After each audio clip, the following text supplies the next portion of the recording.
Olá, estamos começando mais um podcast Brasil que dá certo e que sempre nos dá muito orgulho em poder fazer por conta dos convidados que trazemos em cada episódio. O Brasil que dá certo tem um papel com a sociedade, mostrar o empreendedorismo de verdade, especialmente aqueles que ainda não sabem ou não conhecem o que é empreender. De maneira mais clara, mais objetiva, mais pontual, mais eficiente, é trazer pessoas, trazer empresários que pertencem ao ecossistema, essa holding que é o Brasil que dá certo, contando não só suas trajetórias, mas explicando como ser um empreendedor. Por isso, os números, por isso, do sucesso do nosso podcast. No programa de hoje eu recebo um amigo, um grande empreendedor na sua área. Eu costumo dizer que é um fenômeno por conta da jovialidade que tem e pela performance que tem com o seu grupo.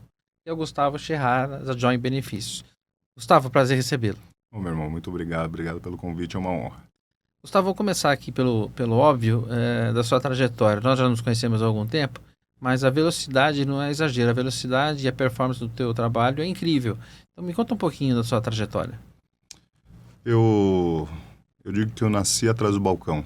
Eu sou literalmente filho de imigrantes da 25 de março. Então eu cresci atrás do balcão e trabalhando. Isso, com certeza, foi um diferencial na minha vida e é o que até hoje eu acabo utilizando. Eu brinco dizendo que a minha formação acadêmica é FAAP, Universidade Católica de San Diego e a 25 de março. Uhum. São as minhas três Pilares. formadoras, os meus três pilares.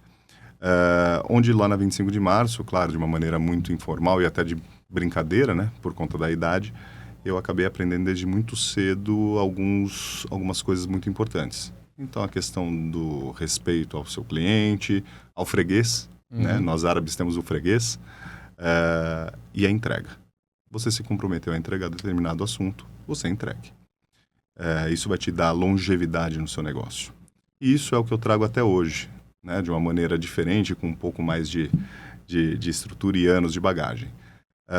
Na sequência, eu montei um primeiro negócio, que foi um negócio de alimentação, em 2006, que começou graças ao meu saudoso amigo, o Baumgart, Otinho, que faleceu agora há pouco, onde ele me apresentou o pessoal do shopping. Eu só queria montar uma loja, era só o que eu queria.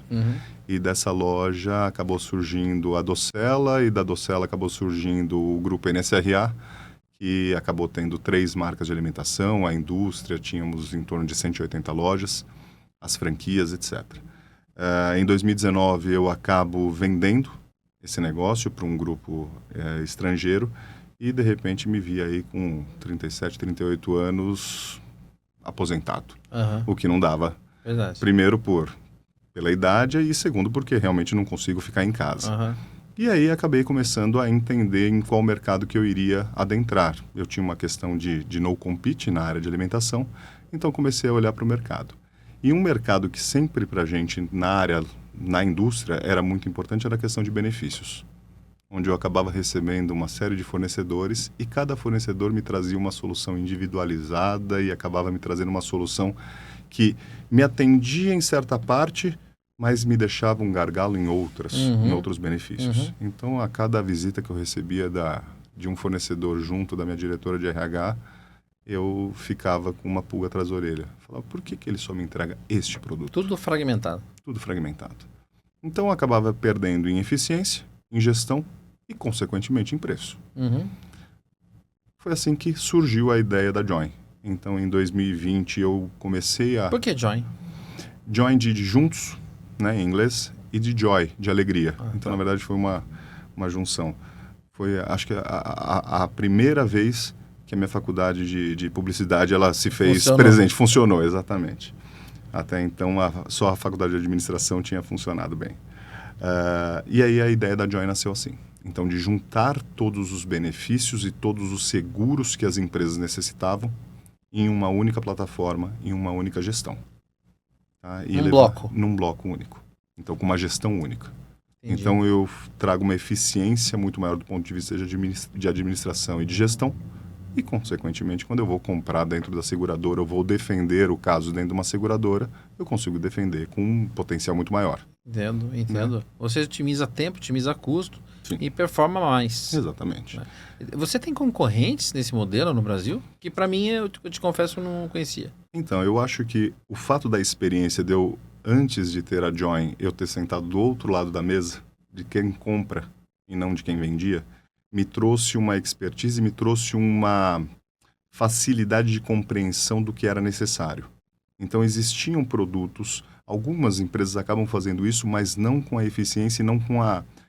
como se tivesse uma série de produtos que não fossem necessários dentro daquele pacote. Entendi. A gente literalmente vende e entrega para o nosso cliente o que é necessário para que a gestão do RH dele tenha um único trabalho. A eficiência que é gerir pura, pessoas. né? Gerir pessoas. É, O resto lidar deixa com que a gente. o resto a nossa empresa cuida. O nosso sistema cuida, a nossa inteligência artificial cuida. O perfil do seu cliente, em síntese, quem é? Eu vou te falar Porque que o assunto assim, é vasto. o assunto é muito vasto. Então a gente acaba atendendo empresas dos mais variados ramos e mais variados tamanhos. Então eu tenho desde empresas pequenas, muitas vezes de amigos e tal, que a gente acaba atendendo, mas sem sombra de dúvidas, empresas médias e grandes, é onde a gente tem o maior potencial de redução de custo. Nas empresas pequenas a gente também tem isso, mas até mesmo pelo volume proporcional. é proporcional. Você comentava antes do nosso programa para tocar num assunto que me fugiu da memória, mas eu sei que é importante, de um tema muito relevante, que era mesmo? Nós, com o advento, né, da inteligência artificial, onde todo mundo ainda tem a brincadeira do pessoal achar que a inteligência artificial vai acabar com o mundo, a gente ainda acredita que ela, ao invés de acabar, vai salvar o mundo. Eu sou dessa turma aí. Exatamente. E por conta até de uma questão pessoal, da qual inclusive nós compartilhamos e nós trabalhamos, e a nossa amizade muito cresceu, fortaleceu por conta disso, que é a questão de ter um filho autista, né? Juntamente com o pessoal da USP, a gente acabou desenvolvendo uma Health Tech. E essa Health Tech acaba criando soluções para a saúde. Então, soluções para a saúde, primeiramente, para os nossos clientes. Então, os clientes que hoje estão dentro da Join, então, grandes indústrias, grandes empresas, onde a gente utiliza isso para acabar reduzindo a sinistralidade. E sinistralidade nada mais é do que o prejuízo que essa empresa deixa dentro da seguradora, dentro da também operadora. É um movimento que tem a ver com a história da Join. Exatamente. E com isso a gente consegue reduzir o custo absurdamente. Acho que um bom caso até de um amigo nosso querido em comum aqui, o Fernando da Offner. Sim. A Offner, a gente adentrou a Offner em 2022 com uma sinistralidade da ordem de 126%, 130%. Então ele gastava 30% a mais do que ele arrecadava. Impressionante. Somente com o nosso trabalho de tecnologia, juntamente com o pessoal, né, da nossa área médica, a gente conseguiu reduzir. Hoje, para você ter uma ideia, a sinistralidade dele está em torno de 70%, reduzindo em quase 50% o gasto de saúde. Faz uma diferença na última linha, impressionante. Fez uma diferença na última renovação dele da ordem de mais ou menos 2 milhões de reais. Então, 2 milhões de reais ali, então é uma economia e, na verdade, isso é oferecido gratuitamente. É o nosso trabalho. A nossa tecnologia faz isso. Mas a Health Tech ela acabou expandindo para não somente atender às demandas dos nossos clientes, como também para levar algumas soluções para a área da saúde das operadoras. Sim. Então a gente tem alguns produtos aí, inclusive o produto que a gente acabou conversando, que é voltado para a área do autismo. Impressionante isso. Esse trabalho é impressionante. Onde a gente, com muita tecnologia, muita inteligência artificial... Conta o que você puder contar, mas é impressionante. A gente... Um rapaz que faz doutorado na USP acabou desenvolvendo esse sistema, esse produto. E a gente acabou ajudando ele, incubando ele, vamos falar assim, ajudando e financiando e trazendo ele para dentro de casa, onde somente com essa solução a gente consegue reduzir em torno de 60% o tempo de diagnóstico de uma criança autista. Que faz uma diferença enorme. Total, porque é no início, né, literalmente, da infância que tem o maior desenvolvimento. Impressionante quando se descobre e quando efetivamente começa a tratar. Né? Exatamente. E dá uma assertividade do ponto de vista médico de aonde atacar. Então, qual é o ponto dessa criança que acaba sendo mais deficitário?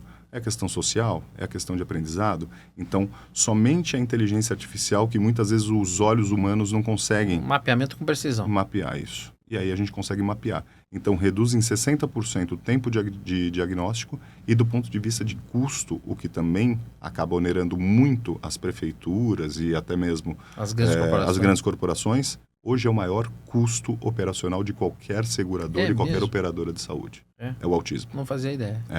Maior do que oncologia, maior do que neuro, maior do que cardíacos, todo. Então, hoje, o autismo e a neurodivergência em si, tá? Sim. Não somente autismo, TDAH, etc. É o maior custo operacional das operadoras. Então, esse produto é exatamente para reduzir tempo de diagnóstico, o que do ponto de vista das crianças, humano, do ponto de vista familiar, para a gente é extremamente importante, e do ponto de vista econômico, a gente consegue reduzir aí da ordem de 40% a 50% o custo de atendimento dessas crianças. De certa maneira, é um garimpo, né, que vocês fazem aí, porque a demanda é muito grande, e tem a impressão que vai sendo abarcada para essas grandes companhias, por exemplo, e aí, talvez, se não metade, ou quase metade do que tem aí nesse pacote, nesse cesto, não era para estar. É isso? Exato. A gente tem hoje uma ideia mais ou menos de que 1,3% a 1,5% das crianças nascidas, elas venham a adentrar esse espectro, o espectro autista. Então a gente está falando de uma torneira que nunca vai parar de pingar. Verdade. Né? Só que dentro desse espectro, a gente sabe, é muito amplo. Então complexo. vai ter desde crianças com suporte 1, que são crianças que você praticamente não consegue verificar, ela tem de repente uma dificuldade de aprendizagem, alguma coisa. Para o grande público, 2 pais autistas aqui, para poder aproveitar o momento, quando a gente fala de suportes, aqui antigamente era severo, leve, moderado e severo. Isso. Hoje é grau 1, 2 e 3 de suporte. Isso, exatamente. E aí dentro desses graus existem, né, eles vão ficando equivalentes às dificuldades da criança. Muitas vezes a criança de um grau 1, ela está sendo tratada como grau 2, suporte 2, né? Suporte 1 está sendo...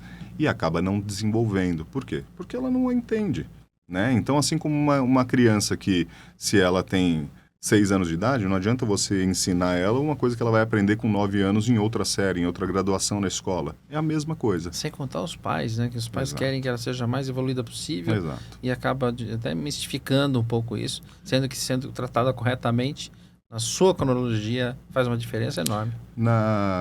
Há 2 semanas atrás, eu acabei fazendo uma apresentação para os 50 maiores prefeitos do Brasil. Onde nessa apresentação eu acabei falando para eles, a questão do autismo, ela deixou de ser um problema de saúde pública, deixou de ser um problema de saúde econômica e um problema de saúde social, porque ele influencia financeiramente. O custo de uma criança autista é em torno de 5 vezes maior do que uma criança comum. Para a saúde pública, porque a saúde pública não tem capacidade de atender essas crianças. Principalmente conhecimento. Exato. Conhecimento e capacidade. E do ponto de vista social, porque essas famílias elas ficam completamente perdidas, elas não sabem onde ir. A gente sabe, quando a gente recebe o diagnóstico, a gente primeiro olha e fala, onde que eu vou agora? Verdade. Né? E do ponto de vista físico, você olha para uma criança autista, ela é uma criança comum. E por isso que destrói muita família. Exatamente. O aumento das mães solo é por esse motivo, porque nem sempre um casal consegue segurar essa onda. Então esse negócio em si, assim como a Join, eu tenho uma paixão muito grande. Muito complementar, eu percebo. Além de complementar, é um negócio, muita gente fala de propósito, né? Então hoje em dia todo mundo fala de propósito. E eu, todas as vezes que eu adentrei a fazer algum negócio, sempre foi com propósito. Como eu nasci atrás do balcão, então o meu propósito sempre foi estar ali. Mas esse negócio em si, talvez pela questão pessoal, ele acaba tendo um plus, né? Acaba tendo uma vontade maior. E é muito legal quando a gente começa a olhar ali nos estudos, no pessoal da USP começa a ver os números, a gente começa a ficar entusiasmado, da gente ver o quanto a gente vai poder evoluir com isso. No mínimo, responsabilidade social gigante, né? Vocês estão fazendo, de precursor, inclusive. Estamos deixando até aqui para nossa audiência os seus contatos, para as pessoas poderem entrar nesse funil e entender um pouco mais. Vai ser um prazer. E já que, apesar de pouco tempo à frente da Join, o que você imagina de futuro para a companhia? A Join, como eu te falei, ela tem aí de fundação...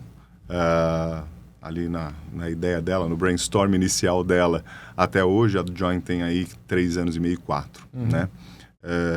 Eu fico muito feliz em dizer que a Join está entre as maiores operadoras de saúde, nós estamos entre os top 5, top 6.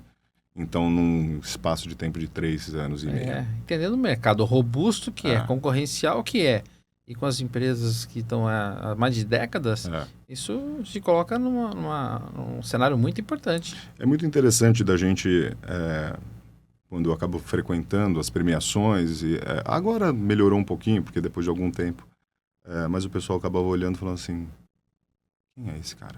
De onde ele apareceu? De onde surgiu? E alguns deles olhavam e falavam assim, você não era o dono da Docela? Eu falava, eu era. Porque não entendiam. Na verdade, eu acho que o grande diferencial da Join foi entender o lado do empresário, entender o lado do CEO, entender o lado de quem compra na hora de entregar um produto. Uhum. E isso vem muito ali da minha origem. Né? Isso ajudou demais, né? Exatamente. Você veja aqui no Brasil, culturalmente, aliás, no Brasil principalmente, o empresariado num todo, quando você questiona, pergunta e provoca o assunto, o que você precisa, primeiro passo para sua empresa chegar no topo, ter sucesso, o que você precisa, quais são os gargalos, quais são os desafios. A maioria fala, olha, a minha grande dificuldade é venda, eu preciso vender, vender, vender, vender, vender. E na verdade, ou na grande maioria das vezes, é o contrário, eu preciso economizar, economizar, economizar, ganhar na economia faz uma diferença fundamental. Haja vista hoje grandes players, quando participam de algumas reuniões, eu praticamente também participo muito de algumas, você também, normalmente já trazem alguém ali do seu organograma, que é na área de direção para determinado assunto, que já percebe que pode ali, ainda mais companhia grande, ter uma grande economia, né? Sem dúvida. O mercado competitivo como esse, inclusive, tendo um projeto como este, ou como estes, faz uma diferença enorme. E o legal, acho que, Gustavo, é isso, né? É B2B, é o dono com dono. Está cada vez mais caminhando para isso, né? Confiança, fio do bigode, né? A gente, até voltando, você falou a questão do vender, vender, vender, vender. Vender é muito importante, mas entregar é tão importante quanto. Nós árabes, a gente tem um ditado que meu pai brincava e me dizia quando era pequeno: filho, você sabe qual é o jeito mais fácil de se ficar rico? É não se gastando. Então a compra, ela é tão importante quanto a venda. Faz todo sentido. Então, no momento em que eu acabo recebendo ali a demanda, ou através de um parceiro comercial, ou através mesmo um evento que eu acabo conhecendo, um empresário ou outro, nós temos grandes amigos, né, Sim. nessa área. Depende com quem eu vou conversar. Quando eu vou falar com o pessoal da área financeira, com o CFO, com o presidente, é claro que ele quer saber o produto, ele quer saber o que eu vou entregar, etc. Mas no final das contas, ele quer saber, na última linha, quanto que deixa. É o resultado. Diferente de quando a gente vai conversar com o pessoal da área de gestão, a diretora de RH, a pessoa que cuida de pessoas, a gestora de pessoas. Ali eu vou apresentar os aspectos técnicos, os aspectos do que eu vou entregar como produto para ela, né? E no final das contas, a nossa experiência acaba fazendo o quê? Que eu junte esses dois lados e chegue para qualquer um deles e fale assim: eu não sei o que você tem, eu não sei o quanto você paga, eu vou entender. Mas eu já te garanto que ninguém vai te entregar o produto que eu te entrego e com o preço que eu te entrego. Hoje Então, tem uma compreensão maior. Você participou, inclusive, de um evento que nós fizemos, se não me engano, no ABC, há meses atrás. sim. E você usou essa expressão. O tempo era curtíssimo, né? É. Então, realmente faltava essa compreensão. À medida que a gente foi se aproximando, hoje eu entendo com muita clareza o que significa na prática essa expressão, né? E quanto mais você puder explicar, cada vez melhor, né? Daquele evento surgiram negócios e surgiram amigos exatamente dessa provocação que eu fiz. De chegar ali o Edu, tava a Ana Hickman, e o Edu ficou olhando pra minha cara e falou: você tá brincando? Eu falei: eu tô te garantindo. Eu não tô brincando, eu tô te garantindo que eu faço isso. Eu falei: eu preciso saber o que você tem, para saber o que eu vou te entregar. Agora, eu te garanto que com relação a custo e produto, você não vai ter ninguém melhor no mercado. Entendi. E aí, para concluir, Gustavo, qual é o futuro da Join? O que você está imaginando daqui para frente, especialmente nesse ano? A Join, a gente vem trabalhando aí com crescimentos aí da ordem de 30% a 40% ao ano. Então, são crescimentos bastante agressivos. Esse ano, a gente mantém a taxa de crescimento. A nossa perspectiva impressionante esse crescimento, 2 dígitos robustos. A gente está com uma perspectiva de crescimento aí da ordem de 35% a 40% nesse ano também. E muito em decorrência da situação econômica do país. Não que a gente goste ou queira, mas a cada vez que a gente tem uma, vou falar dificuldade, mas é um ano que ele acaba sendo um pouquinho mais ácido. Um ano de eleição, um ano de Copa do Mundo, então é um ano que acaba sendo um pouquinho mais... Desvios de foco, Exato. Então é um ano onde a questão econômica acaba florando muito. E é onde a gente entra, olhando e trazendo exatamente esse desafio. Cada vez mais, né? Reduzir. Então, redução de custo. Entrar nas empresas e reduzir o custo. Agora, tem mercados peculiares, esse como o seu, por exemplo, que é interessante, à medida que as empresas estão, cada vez as maiores estão comprando as menores, diminuindo a quantidade dos grandes grupos. Sim. É uma característica do teu ramo, porque a gente nota muito isso nos últimos anos, inclusive. Corporações gigantes que compram os pequenos, trazem e diminuem a quantidade de operações, mas aumentou a robustez das companhias. Isso tem a ver com o teu negócio, né? É um movimento muito comum do nosso negócio, mas acaba trazendo para as empresas que muitas vezes eram tratadas como hoje, onde o dono senta comigo, muitas vezes a gente acaba negociando, ou então a diretora, a gestora de pessoas acaba sentando diretamente comigo. No momento em que essa empresa ela é acoplada a uma empresa muito maior, ela perde essa boutique, um desafio enorme. perde essa questão. Interpessoal, né? Isso, e aí que a Join acaba entrando e tem ganhado muito esse mercado exatamente em decorrência disso. Tem ali a questão de uma agressividade comercial muito grande, mas ainda tem aquela questão que eu brinco com todos os meus clientes. Eu falo assim, o meu telefone é o telefone vermelho. Uhum. Do meu não passa. Sim. Se acontecer qualquer questão, do meu telefone não vai passar o problema. Uhum. Né? Então é o telefone do dono. É. Quando acaba sendo uma grande corporação, não tem mais dono. Como é que você contagia ou como é que você prepara o seu colaborador? Porque ele é parte fundamental no seu negócio. E por mais que você atenda pessoalmente, em alguns casos, boa parte deles não. Mas, ao mesmo tempo, esse colaborador tem que ter o seu sentimento. Sim. É como se o Gustavo tivesse sentado ali na mesa em cada um dos seus colaboradores. E eu sei que você tem um olhar muito especial para eles. Como é que você aplica isso? Eu tenho um costume de toda segunda-feira sentar com todos eles. E sentar literalmente. Nem que seja para bater um papo, para tomar um café. E ali colocar os pontos. É claro que não acabo me aprofundando, né? Mas acabo dando a direção do que tem, a proximidade e mostrando como está a situação da empresa num todo. E mostrando tanto do ponto de vista das questões a se melhorar, como do que se conquistou. Então, faço questão de que muitas vezes alguns funcionários de áreas que não tem nada a ver com aquilo vão comigo para visitar um cliente. Uhum. Para ele enxergar, porque a gente acaba falando de vidas. Então, eu chego numa indústria e falo assim, essa indústria que eu atendo tem 7.000 vidas.